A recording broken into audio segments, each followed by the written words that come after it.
आज आप लोगों के सामने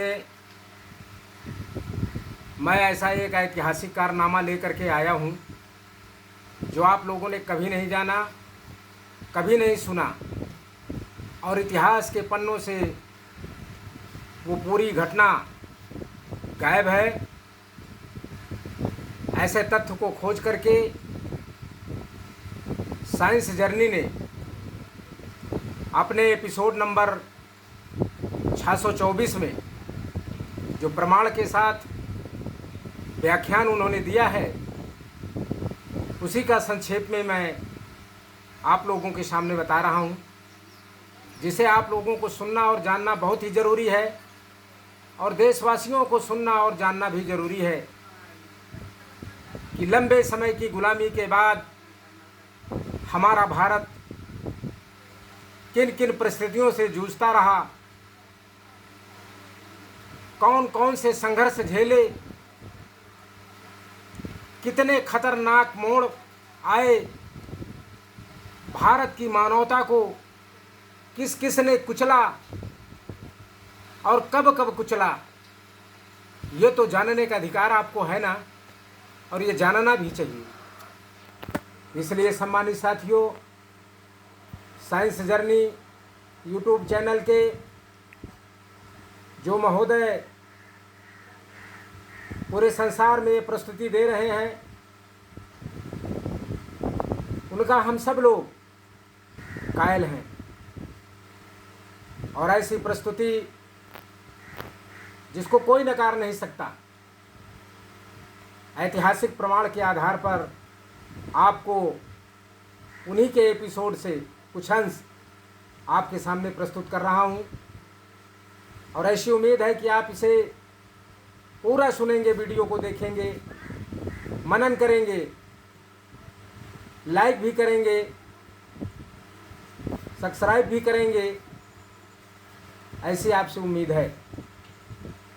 आज ऐसा ऐतिहासिक कारनामा, साइंस जर्नी जी कहते हैं, आज ऐसा ऐतिहासिक कारनामा बताऊंगा जो आप लोगों ने कभी नहीं सुना।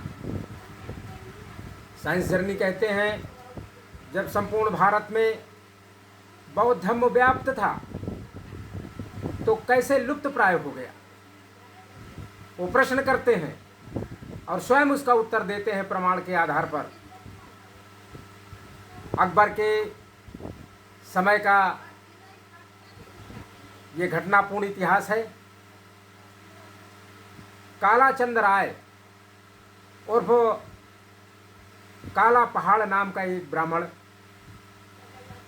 जो काला कपड़ा पहनता था, घोड़े पर चलता था, पूरे भारत में घूम घूम कर बौद्ध स्तूपों को तोड़ता था, मूर्तियों को नष्ट करता था और ब्राह्मण पुजारियों को ढूंढ ढूंढ करके उनकी भी हत्या करता था। उसकी जिद थी।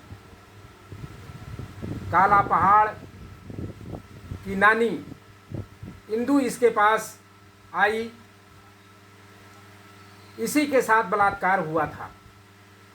वो काला पहाड़ को श्राप देती है कि तू गल गल कर मरेगा। काला पहाड़ बौद्ध महिलाओं के साथ बलात्कार करने के लिए अपने सैनिकों को पूरी छूट दे देता था। इतना भयानक अत्याचार करने वाले इस काला पहाड़ का शरीर गल गल करके पहले नष्ट हुआ, फिर बहुत बुरी मृत्यु को प्राप्त हुआ। इसी प्रकार से बौद्ध मतावलंबियों को, बौद्ध भिक्षुओं को, भारत के बौद्ध अनुयायियों की निर्मम हत्या करने वाले श्रावस्ती का एक राजा विक्रमादित्य था, जो बौद्ध भिक्षुओं की जीभ कटवा देता था। इसकी मृत्यु ही बहुत दर्दनाक तरीके से हुई थी। इसी प्रकार से राजा तोरमाड़, जो बौद्धों पर अनगिनत अत्याचार किया था, इसकी मृत्यु भी बहुत ही भयावह और कष्टों के बीच में हुई थी। राजा शशांक, राजा मिहिरकुल जैसे लोगों ने बौद्ध उपासकों की निर्मम हत्या किया। बड़े पैमाने पर लोगों को सताया। इन दोनों की भी मृत्यु शरीर गल गल करके हुई थी, ऐसा इतिहास में दस्तावेज में लिखा हुआ है। अंग्रेजों के समय में एक पुस्तक लिखी गई थी जिसे काला पहाड़ नामक इस व्यक्ति के बारे में विस्तार से लिखा मिलता है।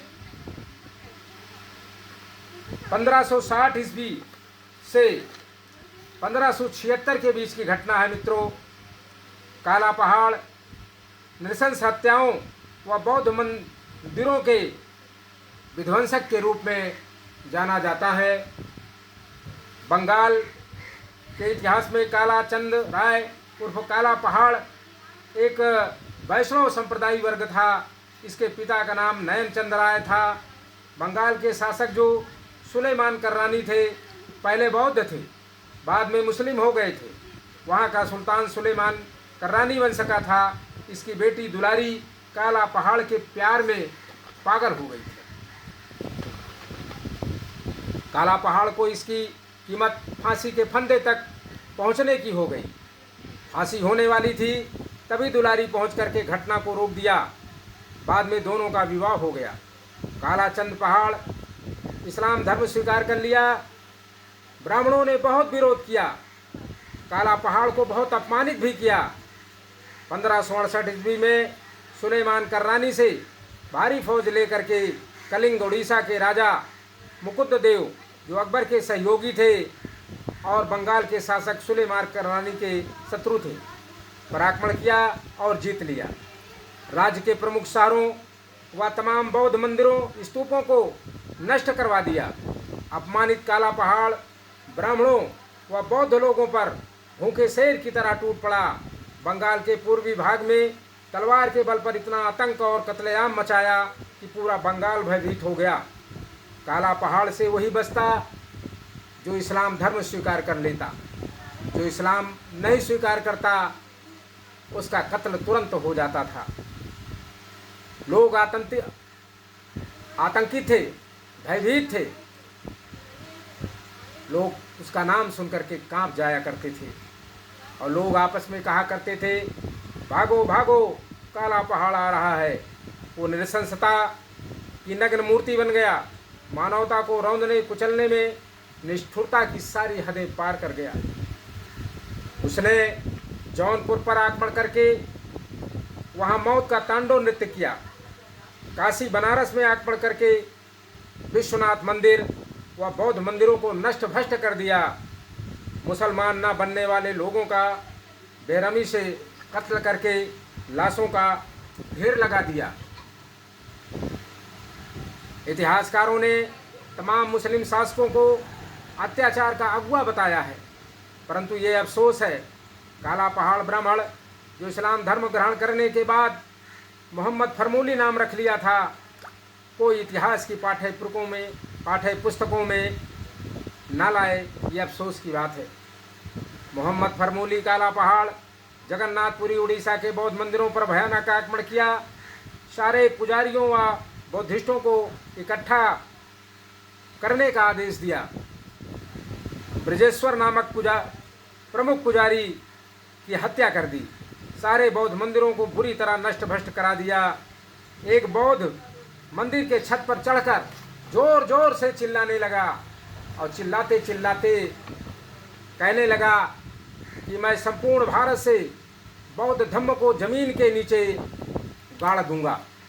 जगन्नाथपुरी के सभी बौद्ध भिक्षुओं व कुछ वैष्णव ब्राह्मण धर्म पुजारियों को इकट्ठा करवाता है और बहुत बुरी मौत देने के लिए सभी को जमीन के नीचे सर छोड़कर जिंदा गड़वा देता है।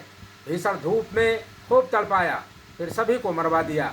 नाना प्रकार के भीषण अत्याचार करते करते वो बौद्धों की विरासत को जमी दोज करता रहा। बंगाल के लगभग पूरे क्षेत्र में मौत का तांडव करता करता कामरूप कामाख्या मंदिर जो बौद्धिस्ट था वहाँ पहुँचा। सभी पुजारियों व बौद्ध भिक्षुओं का खुलेआम कत्ल कर दिया। जबरन लोगों का खतना करवा कर मुस्लिम बना दिया। पूरे शरीर को काले कपड़ों से ढकता था, काले घोड़े पर सीधा बैठता था, नंगी तलवार लेकर चलता था। मुख्य रूप से काला पहाड़ वैष्णव ब्राह्मण व मौठ बौद्ध मंदिरों मठों को निशाना बनाता था। उसका कहना होता था कि मुसलमान बनो वरना मरो। काला पहाड़ का सेनापति व अन्य उप सेना कमांडर काला पहाड़ के रवैये से अंदर ही अंदर असंतुष्ट रहते थे, परंतु भयभीत भी रहते थे। काला पहाड़ समय समय पर सुलेमानी कर्रानी के आदेश लेकर के आगे बढ़ता था। जौनपुर पर भीषण आक्रमण करके सारे बौद्ध स्थलों को नष्ट कर दिया। जौनपुर के सुल्तान की हत्या कर दी। युद्धों के बीच में काला पहाड़ सुलेमानी कर्रानी से मिलता रहता था। कर्रानी बड़े गर्मजोशी से मिलता और हर बार यही कहता, तुमने वो महत्वपूर्ण कार्य किया जो मैं नहीं कर सका। कर्रानी की बेटी दुलारी इसके उलट थी।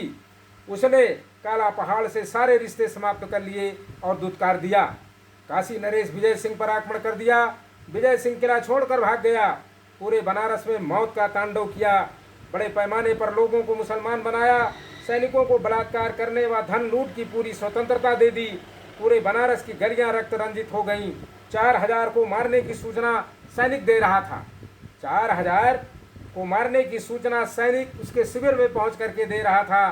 थोड़ी देर में दूसरा सैनिक आया, बोला, हुजूर 3000 लोगों को मार डाला गया है, 1000 लोगों को मुसलमान बनाया गया है। फिर थोड़ी देर में तीसरा सैनिक मोहम्मद फरमूली काला पहाड़ के शिविर में प्रवेश करके बोला, हुजूर 2000 लोगों को मार डाला गया है, 700 लोगों को इस्लाम में शामिल कर लिया गया है। इसके तुरंत बाद 55 वर्षीय एक महिला काला पहाड़ के सम्मुख प्रस्तुत हुई। उसके कपड़े फटे थे, अर्धनग्न थी, बदहवास थी, कंपित थी। बोली, अरे काला पहाड़, तेरे सैनिकों ने मेरे साथ बलात्कार किया है। तूने अपने अत्याचार का शिकार मुझे भी बना लिया। तुझे धिक्कार है। तूने लोगों के ऊपर जो हैवानियत का तांडव खेला है और खेल रहा है, उसकी कीमत तुझे चुकानी ही होगी। काला पहाड़ पहचान गया था, ये तो मेरी नानी इंदुबाला है। उसके आंखों में आंसू निकलने लगे, अपना होठ चबाने लगा, शांत खड़ा रहा। इंदुबाला बोली, मैं तेरी नानी इंदुबाला हूँ। इतना कहते कहते वो जहर की पुड़िया खोली और तुरंत निगल लिया और तड़प कर मर गई। कुछ देर में तड़प तड़प कर वो मर गई। इस घटना ने काला पहाड़ को झकझोर कर रख दिया। वो 3 दिन तक अपने शिविर में उसी तरह से पड़ा रहा जैसे सिकंदर के सैनिकों ने सिकंदर से कहा कि अब वो भारत की किसी भी अग्रिम कार्रवाई में भाग नहीं लेंगे। इसके बाद सिकंदर 3 दिन तक शिविर से बाहर नहीं निकला। चौथे दिन भारत से स्वदेश लौटने की घोषणा कर दिया।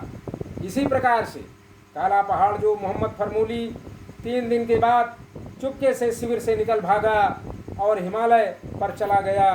कुछ दिनों बाद से इसका शरीर गलना शुरू हुआ और तड़प तड़प कर कुत्ते की तरह लावारिस रह करके मर गया। मित्रों, ये ऐतिहासिक घटना बहुत ही महत्व की है और इस प्रकार की घटनाओं का इतिहास देशवासियों के समक्ष हमारे इतिहासकारों ने नहीं परोसा, जो चिंता का विषय है। हमें भारत की हर तकलीफ़ों को समझना होगा। भारत ने बहुत लंबे समय से नाना प्रकार की तकलीफ़ों को सहा है। इसलिए मित्रों, देशवासियों, हिंदू मुसलमान के आपसी झगड़े को छोड़ करके, दलित और ब्राह्मण का संघर्ष छोड़ करके, दलित और पिछड़े वर्ग के संघर्ष को छोड़ करके, सवर्ण और दलित संघर्ष छोड़ करके भारत के संविधान के अनुसार चलो। एक दूसरे का सम्मान करो, एक दूसरे की इज्जत करो, एक दूसरे के अधिकारों को समझो। भारत महान राष्ट्र बनेगा। ऐसी परिकल्पना हृदय में आप लोगों को धारण करना चाहिए। नफरत, ईर्ष्या, द्वेष ये भारत को तोड़ते हैं, मानवता को कुचलते हैं। इसलिए ऐसी किसी प्रकार की सोच का अंत होना चाहिए जो भारत को विखंडित करते हैं। इन्हीं शब्दों के साथ नमो बुद्धाय, जय भारत।